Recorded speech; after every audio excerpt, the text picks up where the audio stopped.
안녕하십니까. 한의학입문TV 강의를 맡은 한의사 이한영입니다. 반갑습니다.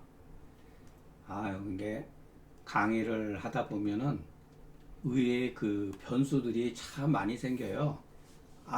이 조문도 사실은 한 15분 정도 이미 진행된 상태인데 갑자기 그 제가 거주하는 그 지역에서 그 안내 방송을 그냥 막 지지거리고 또 하다 보니까 중간에 할 수 없이 그 폐기하고 다시 이제 시작할 수밖에 없습니다. 오늘 뭐 이 강원도 지방은 바람이 뭐 어마무시하게 불기 때문에 그 제가 그 오늘 날짜로 올린 글하고 이 글은 바로 같은 시간대에 지금 녹화를 하고 있는데 굉장합니다. 뭐 걸어 다닐 수가 없어요. 걸어 다닐 때 숨을 쉴 수가 없을 정도로 뭐 바람이 세고, 오늘 새벽서부터 바람이 불기 시작했는데 잠도 못 자요. 그리고 제가 있는 데는 이 창이 호창이어 가지고서 바깥에서 그 바람 소리가 창문에 저거 하고 뭐 그렇게 난리가 난 정도니까, 또 잘 진행했는데 그냥 또 안내 방송 때문에 또 다시 시작할 수밖에 없는 상황이 벌어졌네요. 자, 이 글도 참 재미있는 글이에요. 우리가 배울 점이 많이 있어요. 그러니까 우리가 글을 보면서 옛날 사람들이 무엇을 우리한테 전해주고 싶었는가가 분명히 글에는 있어요. 어떨 때는 그것이 혼란을 초래하기도 하지만 이 글을 통해 가지고 이 사람은 자기가 하고 싶었던 말을 다 한 거예요. 근데 우리는 그거를 이해를 못하죠. 왜냐하면은 옛날 사람이 말하는 그 주파수와 우리가 듣고 싶어하는 주파수가 틀리기 때문에 그러는 거예요. 그러니까 저는 여러분들한테 그 주파수를 이해할 수 있게끔 최소한도 병리적인 것은 잘 모른다 하더라도 글로만이라도 여러분들한테 제가 고문과 현대적인 어떠한 그 개념의 그 같은 주파수를 연결을 해주는 역할이라고 보면 됩니다. 자, 여기서 보면은 주라고 일단 썼잖아요. 황달은 황달인데 이 사람이 알코올에 의해서 그런 거다. 이것은 하나의 단정이지만 뭐 그럴 수도 있죠. 아닐 수도 있고. 혹 열이 없다. 열이 있을 수가 있다는 거라고 그랬잖아요. 정언유하고 뭔가 사람이 그냥 말을 이렇게 막 서머증과는 같지는 않더라 하더라도 말이 뭔가 이렇게 불명료한 거, 불명료하고 복부 백만감이 있고 토법을 쓰며 토하고자 하며 비가 건조해져 있다. 비점막이죠. 비내가 점막인 경우 이거는 저 같은 경우도 그럽니다. 코 안이 굉장히 이 건조하면 뭐가 생기죠? 코딱지가 생겨요, 여러분. 점액이 말라버리니까 코딱지가 생기는 거죠. 이것도 중요한 단서죠. 어떻게 보면 하찮은 것 같지만 코딱지를 잘 파는 사람들은 조열이 있다. 열에 의한 거다라는 걸 알 수가 있죠. 이럴 때 약 같은 거 잘못 쓰면 진짜 문제가 되는 거죠. 요거는 하나의 증상이면서 비조라고 하는 것은 하나의 증상이지만 전체적인 그 병증의 그 원인을 구분하는 그 증상이기 때문에 중요하다는 거예요. 그 맥이 부한 자는 토법을 쓰고 치면자는 합법을 쓴다. 이것도 여러분 맥을 가지고서 이렇게 처방을 이렇게 구분을 했잖아요. 맥을 가지고서 처방 어떻게 쓸 것인가 했잖아요. 이게 무리가 따른다는 거예요. 이게 틀렸다는 게 아니라 근거가 굉장히 위험하다는 거예요. 이와 같은 좋은 단서들을 놔두고, 이와 같은 좋은 단서들을 놔두고 왜 굳이 맥을 가지고 이렇게 하니? 이게 제가 누누이 말씀드린 금계요약이 가지고 있는 문제점이라는 거예요. 이게 바로 여러분들한테 편견을 초래하는 거죠. 맥이 부하다고 하는 건 병이 상처 있다는 뜻이죠. 맥이 치면하다는 것은 병이 복부에 있다는 뜻이잖아요. 그렇지만 이거는 억지로 갖다가 끼워 맞추는 방법이잖아요. 그리고 위험한 거다. 위험하다. 만약에 토법을 우리가 요구할진대는 맥부를 취하기보다는 차라리 복만 욕토를 근거하는 것이 낫다. 이와 같은 구체적인 증상이 있는데 뭔가 이렇게 복부가 가득 차면서 토하려고 하잖아요. 그죠? 그럴 때는 토법을 쓰는 거죠. 왜 굳이 맥부를 찾느냐 말이에요. 네. 만약에 합법을 쓴다고 할 때는 맥치면을 의지하기보다는 차라리 복만 서모를 증거로 삼는 것이 낫다. 네. 보다 더 구체적인 증거를 가지고서 처방을 어떻게 쓸 것인가에 기준을 세우는 것이 안전하다는 거. 네. 대체로 방위는 처방의 기준은 병독이 어디에 있느냐에 따라서 세우는 거다. 네. 어떻게 보면 이게 수증 취지의 연장선이에요. 증상이라고 하는 말을 어떤 식으로 풀었을 것인가에 대해서 우리가 이해를 할 수가 있다는 거. 비조라고 하는 것은 이열의 증후이나 이열이 잠복했기 때문에 혹 우열이라고 이렇게 표현한 것이다.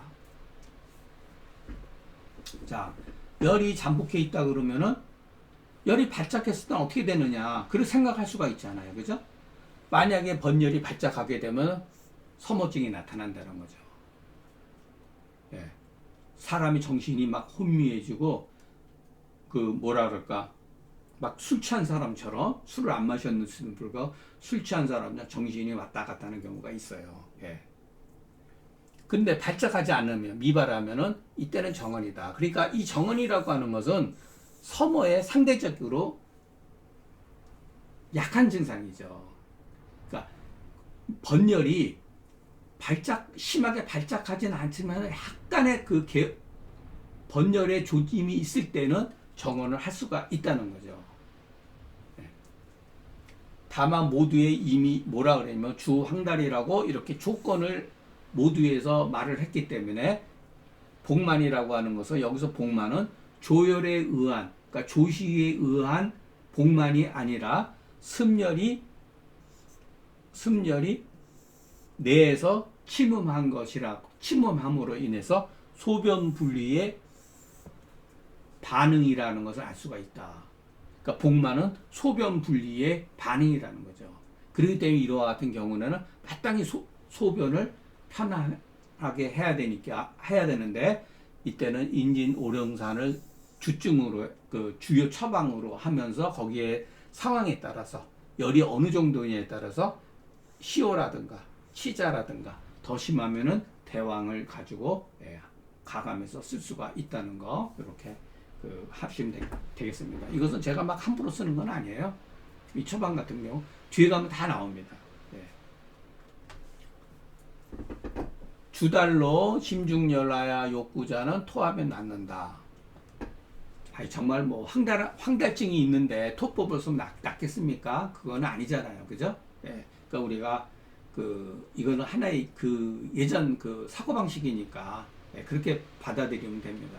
그리고 이와 같은 증상에 대한 처방은 주달이 됐던 곡달이 됐던 이와 같은 증상이 나타나면은 심중열하고 욕구자와 같은 이와 같은 증상이 나타나면은 주달, 곡달, 여러 달, 외감, 내상 일체에 관계없이 토법을 쓰면 됩니다. 이거는 굳이 황달의 원인을 이렇게 알코올로 인한 것이다라고 이렇게 조건을 다룬 것에 불과한 것이지, 중요한 것은 이거죠. 심중열 욕구자라는 거죠. 요 글 자체는 짧지만은 아주 임팩트가 강한 글이에요. 그러니까 일체의 외감, 내상, 상한, 잡병 일체의 그거 관계없이, 명분에 관계없이 주달이 됐던 여러 일체 그런 따지지 마시고, 심중열, 가슴에 막 열이 뭔가 울체돼 있고, 열이 울체돼 있으면 어떻게 되죠? 답답하죠. 꽉 막혀 있는 것 같죠. 사람이 가만히 있을 수가 없어요. 흉중이 열이 있으면 잠도 못 잘 수도 있고, 거기에 막 구토감이 있는 경우, 일단 토법을 쓰면 되는 거죠. 욕구자의 토지는 소위 인이월제. 이거는 유명한 얘기니까 우리가 학교에서 다 배웠죠. 내경에 소문에 나오는 유명한 말이니까. 그러니까 제가 또 이것은 또 예전에 강의한 것을 또 뒤집어서 여러분 생각을 하셔야 돼요. 가금 같은 분도 중경이 상한론 중경이 소문의 글을 읽고서 처방을 만들었다고 하는 것은 한마디로 말해서 주객이 전도되는 얘기예요. 조신 뭐 거기에 대론인가에 보면은 그 치료법 어떨 때는 발안하고 어떨 때는 사법을 쓰고 어떨 때는 인이월지법을 쓰고 쭉 나오는 경우에 소문에 그것을 보고 중경이 치법을 만들었다고 주장을 했단 말이에요. 많은 역대의 그 중국의 유명한 의사들이. 그것은 잘못된 거예요. 여러분들이 생각했을 땐 당연히 소문이라고 하는 책이 중경서보다 훨씬 이전의 글이라고 생각하는 것은 위험한 생각이에요. 어떻게 보면 중경의 글보다 소문의 원형인 비록 소문의 원형, 황제내경이라고 하는 글이 원형의 일부가 중경서보다 한 300년, 400년, 300년, 최소한도 300년 전에 앞선 글이라고 하는 건 저도 부인하지 않아요. 그러나 한대 중기에 만들어졌던, 편집되었던 황제내경과 후세의 당나라 때에 나온 황제내경과는 굉장한 차이가 있다는 거예요. 책이 다른 거예요. 이름이 같을 뿐이지. 그거를 아셔야 돼요. 어떻게 보면은 소문에 나와 있는 여러 가지 치료법은 중경서에 나타나는 한토와 치료법의 그 오치와 역치를 통해 가지고서 치료법이 만들어진 거거든요. 그것을 보다도 효과적으로 이렇게 교정해서, 그러니까 편집했다고 하는 게 맞죠. 그것을 편집해서 만들어 놓은 것이라고 저는 이렇게 보는 입장이에요. 오히려 소문에 나와 있는 글 가운데에 이와 같은 치료법은 중경서의 그와 같은 한토와 치료법의 것을 보고서 편집되어진 글이다 라는 것을 우리가 알 수가 있어요. 그렇기 때문에 중국 사람들은요, 이 편집하는데 아주 그냥 선수예요, 선수. 귀신도 모르게 편집을 해요. 기가 막히게 편집을 한단 말이에요. 자, 중경서에, 황제내경의 소문에 특히 처방이 없잖아요. 그러나 제가 예전에도 말씀드렸지만 인이월지라 반드시 어떠한 실제 사건을 통해 가지고서 이와 같은 이론을 만들었다는 거예요. 제가 여러분들한테 중경서 독법 강의할 때도 말씀드렸잖아요. 고대 사람들은, 고대라고 하는 건 진나라 한나라 때 이전 사람을 말하는 거예요. 그 이유를 말하는 게 아니에요. 고대 사람들은 반드시 사건을 근거로 해서 이치를 세웠다고 그랬잖아요. 그런데 교묘하게 쓴 거예요. 이와 같은 역사적으로 나왔던 책이 대표적인 뭐냐면은 도덕경이에요. 도덕경. 제가 여러분한테 노자의 도덕경이죠. 노자의 도덕경. 노자의 도덕경은 실제적으로 우리가 아는 것보다 우리는 노장 사상이라고 그러는데 노장 사상이 아니라 장로 사상이라고 해야 돼요. 장자가 먼저고 노자가 뒤에요. 그런데 문제는 뭐냐면 장자도 내편이 있고 외편이 있고 좌편이 있어요. 장자의 글은, 실제적인 글은 내편만 장자의 글이라고 하는 거예요. 왜 그러냐면 장자의 글을 보면 첫 번째 글이 소요유 이렇게 나오잖아요. 제물론. 그러니까 제목이 세 글자로 되어 있는데 외편으로 들어가면은 두 글자로 되어 있어요. 그런 것도 중요한 단서가 되는 거예요. 자, 그런데 노자의 그 장자에 보면은, 책에 보면은 노자의 이름이 나와요. 노자의 이름이 나왔다 하더라도 그 노자가 도덕경에 지은 노자와 같지 않다는 거예요. 이게 이제 문제가 되는 거, 어려운 거죠. 자, 장자라는 책에도 보면은 이 사람이 어느 시대에 살았다는 것이 다 드러나요. 왜냐하면 사람 이름과 지역 이름과 왕의 이름을 얘기했기 때문에. 특히 공자를 논하고 아내를 논했단 말이에요. 장자의 책에 보면은. 그리고 초나라 임금이라든가 제나라가 어떻게 역성혁명이 일어나가지고 중간에 그 강시에서 전시로 바뀐 것도 장자에 나타나요. 아, 그러면은 이것이 어느 시대라는 걸 알 수가 있는 거예요. 그리고 더더군다나 장자라는 책에 보면은 공선연의 예를 들어서 백만 비만원이라든가 지물론에 관한 그 논리에 대해서 반박한 글이 나와요. 맹자도 마찬가지고. 그렇기 때문에 공선연이라든가 장자와 맹자는 거의 전국시대 동시대 사람이에요. 만난 적은 없지만 동시대 사람이에요. 근데 맹자도 장자를 논하지 않았고 장자도 맹자를 논하지 않았어요. 책에 보면은. 그만큼 주요한 인물이 아니에요. 오히려 우리 기억에는 없지만 우리 역사 속에서는 공선연을 중요하게 다루지 않지만 그 시대에 있어서는 공선연이라는 사람이 장자라든가 맹자보다도 더 그 시대의 주요 인물이었다는 것을 우리가 알 수가 있어요. 그런데 도덕경, 노자의 도덕경에는 땅 이름, 지역 이름이라든가 사람 이름이 하나도 안 나와요. 그건 뭐냐면 누군가 교묘하게 편집을 한 거예요. 그렇기 때문에 노자의 도덕경 같은 경우는 자, 노자의 도덕경에 나와 있는 그 해석 같은 걸 보면은 한비자에 보면은 해가, 그러니까 유론가 이렇게 돼 있어요. 그리고 그 회남자에도 도덕경을 해석하는 그 있어요.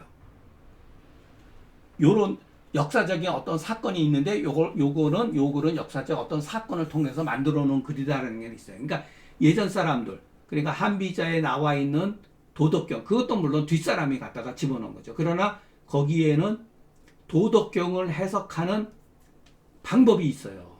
한비자 책에는. 그러니까 우리가 알고 있는 것은 후세에 만들어진 어떤 이해는 도덕경을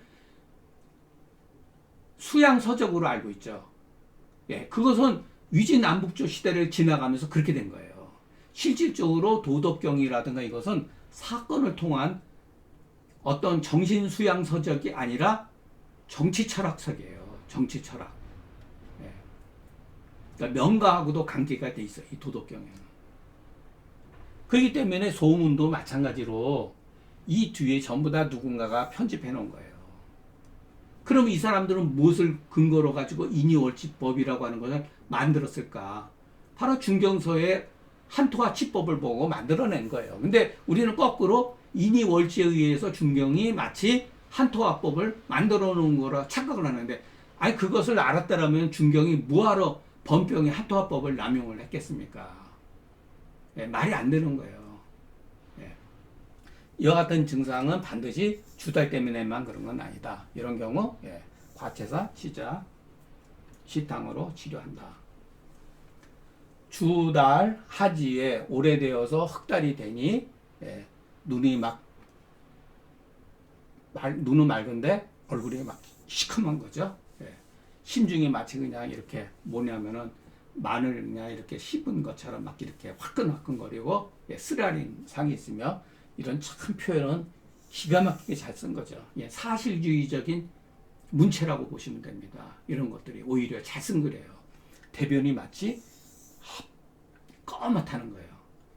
이런 것도 피부가 이렇게 손톱으로 이렇게 예, 긁었는데도 감각이 없으며 그 맥이 부약하면 비록 흑달에 조금 황색을 띄은 것이라는 것을 알 수가 있다.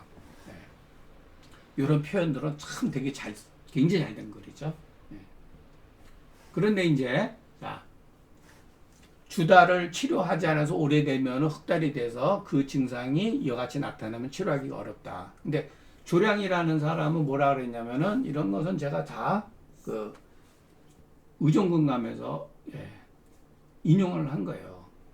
그러니까 조문만 보면 오히려 이해하기가 쉬운데, 이런 거는 뭐라는 주달의 흑은 여로의 흑이 아니다. 예. 이렇게 구분을 한 거예요. 대체로 여로의 흑달은 신기가 바랜 거다. 자, 흑색이니까 신장이 흑색이잖아요. 그러니까 오행배속에다 갖다 해석을 한 거예요. 주달의 흑은 폐혈지 흑이 아니 주의 그 승렬로 인해 가지고 비위가 손상된 거다. 그러니까 두 개의 그 코스로 본 거죠. 주달로 인한 흑은 비위가 손상돼서 그런 거고, 여로의 흑달은 신기가 바란 거다. 이것은 전부 다 오행 배속에 의한 색깔로 이렇게 나눈 거죠. 아니 그러면은 간에 문제가 생겨가지고서 황달이 왔다 그러면은 황달로 쓰지 않고 청달로 써야죠.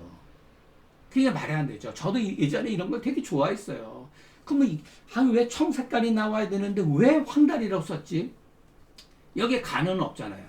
근데 현대의 병에서 보면 다 간장의 문제로 인해서 생기는 거죠. 그러니까 이게 문제가 있는 거예요. 그러니까 차라리 이런 식으로 해석하지 말고 나타난 증상만 그대로 썼으면 문제가 안 되는데, 제가 속된 말 하나 할게요. 이거 괜히 시간빵 떨다가 오히려 본문까지 망쳐놓은 거래요. 이와 같은 해석은 오행 배속의 명문에 다분히 얽매여 가지고서 억측된 거다. 그러니까 증상만 쓰면 됐죠.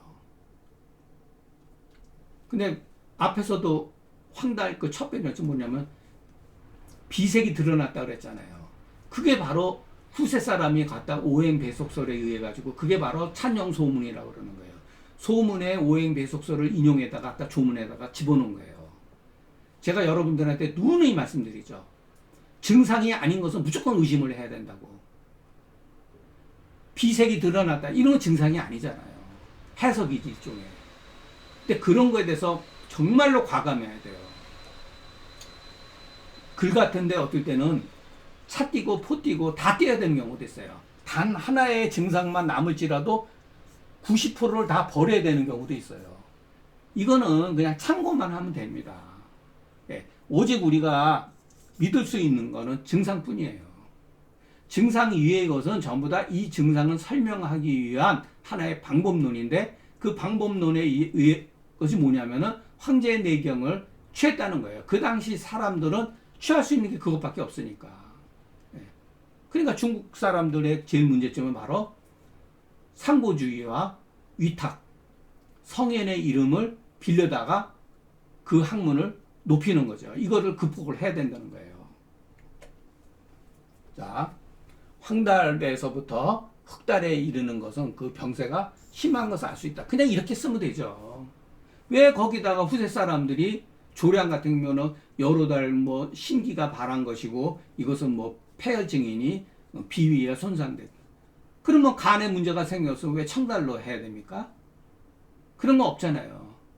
그냥 문제가 발생이 되는 거예요. 예.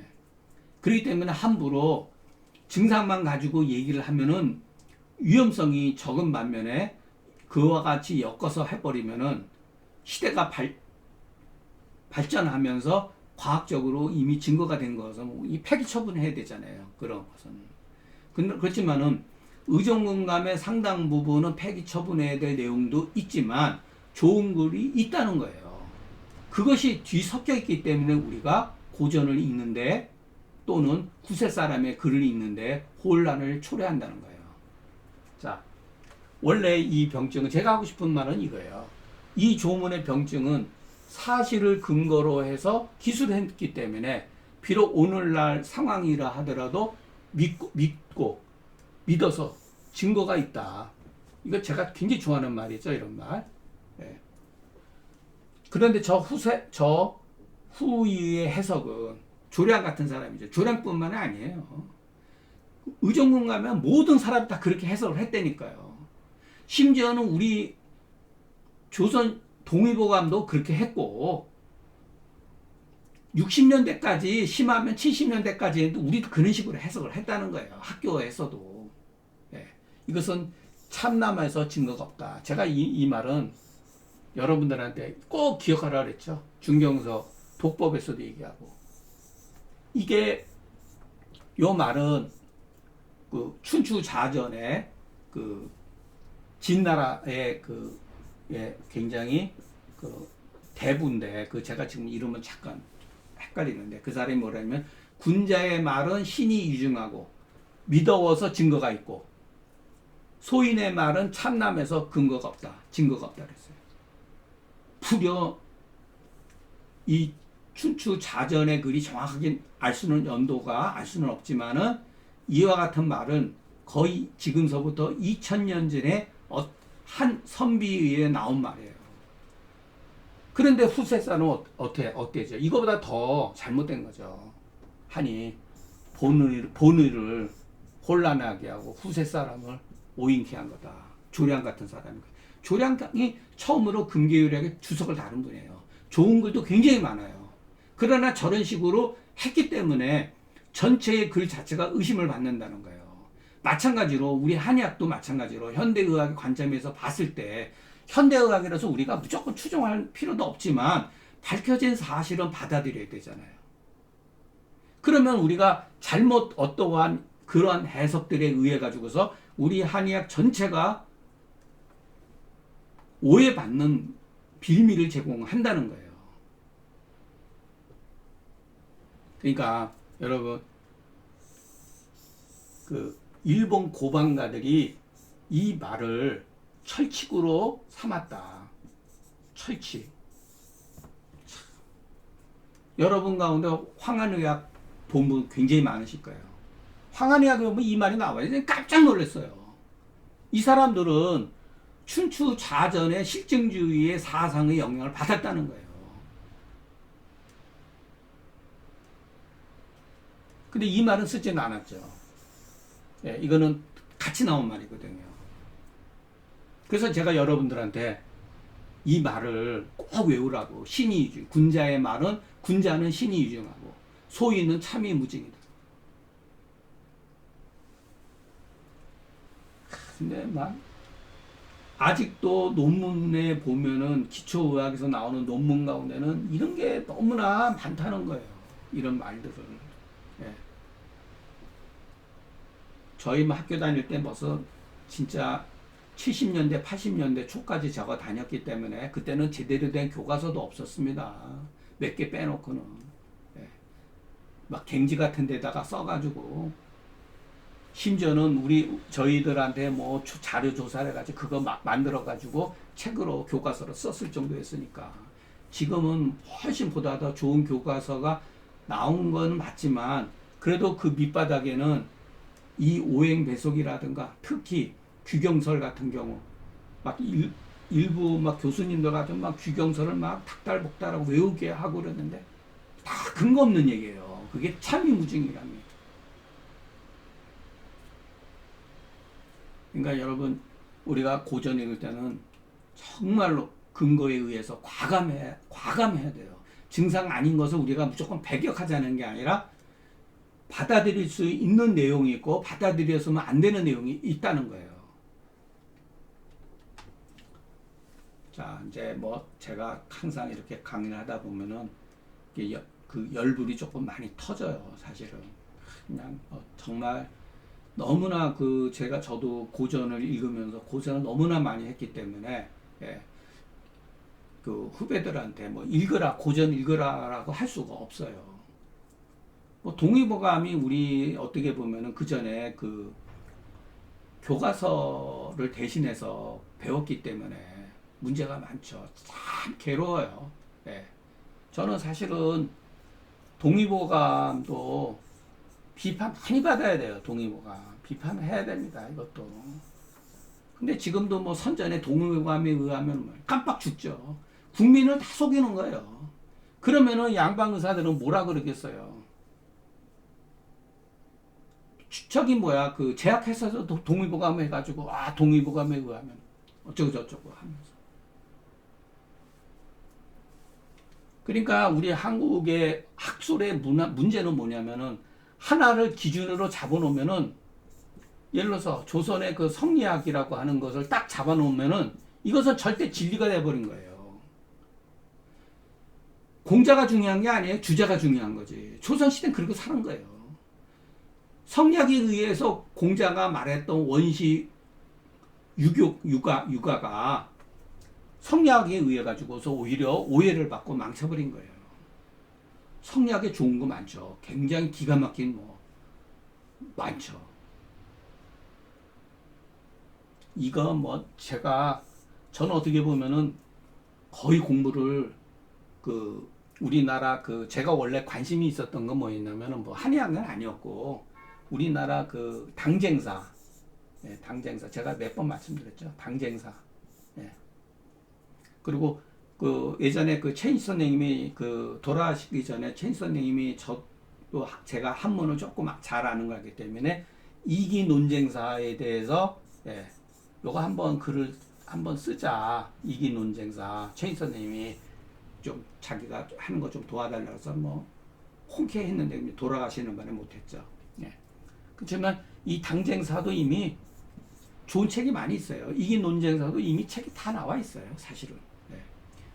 뭐 우리 한의사가 관심이 없었을 뿐이고 이거는 뭐 역사학자들 가운데도 극히 일부의 사람들이 자기 전공에 따라서 하는 거기 때문에 예. 제가 여러분들한테 추천해주고 싶은 것은 그 한말의 그 명제 이건창 선생의 당의 통략이라는 책이 있어요. 여러분 혹시 예? 이거는 이제 한문으로 쓰여져 있는데 한글로 해석이 돼 있어요. 당쟁사에 대한 것은 조선시대도 이미 굉장히 많이 그 나와 있는데 이건창 선생은 본인의 그 소론이었지만은 본인의 어떤 그 당의 어떤 그 관계없이 객관적으로 쓰려고 굉장히 노력을 하셨어요. 이 당의 통략의 첫 번째 시작되는 게 뭐에서 시작되냐면은 동인과 서인으로 나눠질 때 이일곡 선생의 삼소문에 의해 가지고서 당쟁이 이제 발단이 되는 거예요. 그러니까 제가 처음에 우리 선생님한테 글을 배울 때 우리 선생님은 아주 그냥 이 당쟁에서에 대해서 조선을 망쳤으니까 그리고 이기에 대한 말씀을 거의 하질 않으셨어요 저한테. 그리고 오로지 저한테 하셨던 말씀이 뭐냐면은 우리가 논어의 그 공자학을 배우는 것이지 주자학을 배우는 게 아니라 저는 젊었을 땐 그게 뭔지를 몰랐어요. 제가 30대 넘어서 그 말을 그게 얼마나 중요한 뜻을 가지고 있다는 걸 알았어요. 그리고 간혹 가다가 주자학이든 반주자학이든 청나라 때도 그 두 가지 노선의 싸움이 벌어졌는데 싫던 좋던 간에 주자학은 일단은 공부하는 필요가 있다. 그러나 거기에 얽매이면 안 된다고 누누이 말씀을 해주셨어요. 예. 그거 제가 지금 생각하면은 우리 선생님도 굉장히 옛날 분이고 고루하다고 생각할 수가 있는데 상당히 역사적인 어떠한 그 바른 평가 그리고 저한테 항상 얘기합니다. 당에 휩쓸리지 마라. 당을 만들지 마라. 당에 끼어들지 마라. 저한테 개인적으로 제가 처음에 글도 몰랐을 때 그 누구였냐면은 그 연암 박지원 선생이 그 당시에 써놓은 회우록이라는 글이 있어요. 회우록. 여기에 보면 그 당시에 그 당략에 얼마나 그게 치열한 것을 알 수가 있어요. 이 짧은 글에서. 처음에 가니까 이 글을 읽게 해주시더라고요. 이 글을 읽으면서 해석해 주시더라고요. 그 다음에 그 당의 통략을 한번 읽어보라 그래서 저는 당의 통략 읽어봤어요. 2번 정도, 2번, 3번 읽어본 거. 회의록은 젊었을 때는 뭐 외울 정도로 했으니까 연암 박지원. 엽기도 조금 글이 조금 세서 죄송한데 예. 그만큼 이 명분이라든가 우리 그 한국 사회가 아직도 지배하고 있는 한국 사회가 그 원리주의적인 거 그게 너무나 강하다는 거. 예. 한번 기준을 이렇게 세워놓으면 집단적으로 아주 그냥 맹목적으로 동의보가 사상의학 맹신하죠 그냥 거의. 동의보감보다 또 사상을 하는 분은 거의 막 심하게 뭐 무슨 종교 단체 같아요. 어떨 때는. 그러면 안 된다는 거. 우리가 이것을 현대적인 관점에 사상의학은 굉장히 멋진 그 학문이에요. 아이디어 자체가 그것을 새롭게 그것을 누군가가 극복을 해가지고서 새로운 용어로서 쓸 필요가 있다는 거. 증상을 가지고 한다든가 그렇게 해야죠. 위험하잖아요. 만약에 약이 틀리면은 뭐 사람이 위험하고 죽을 수도 있죠. 그런 식의 논리 따지면. 그런데 그렇지 않잖아요. 태음인 약을 잘못 써가지고 소음인 약 썼다. 상하나요? 그렇지 않잖아요. 현실적으로. 그러니까 우리가 살아남은 거죠. 한의사들이. 그러니까 제가 글을 쓴 이유 중에 있는 것은 어떤 그것을 우리가 만들어 놓은 우상을 극복해내지 않으면은 주눅이 든다는 거. 예. 그냥 아주 그냥 지금도 동의보감 그러는데 참 저는 제 개인적인 얘기 딱 한 번만 더 할게요. 저는 본사 때 동의보감 몇 페이지 읽다 말고 더 이상 읽지도 않았어요. 예. 책은 물론 좋은 책으로 갖고 있죠. 예. 오늘 강의는 여기서 마치겠습니다. 경청해 주셔서 감사합니다.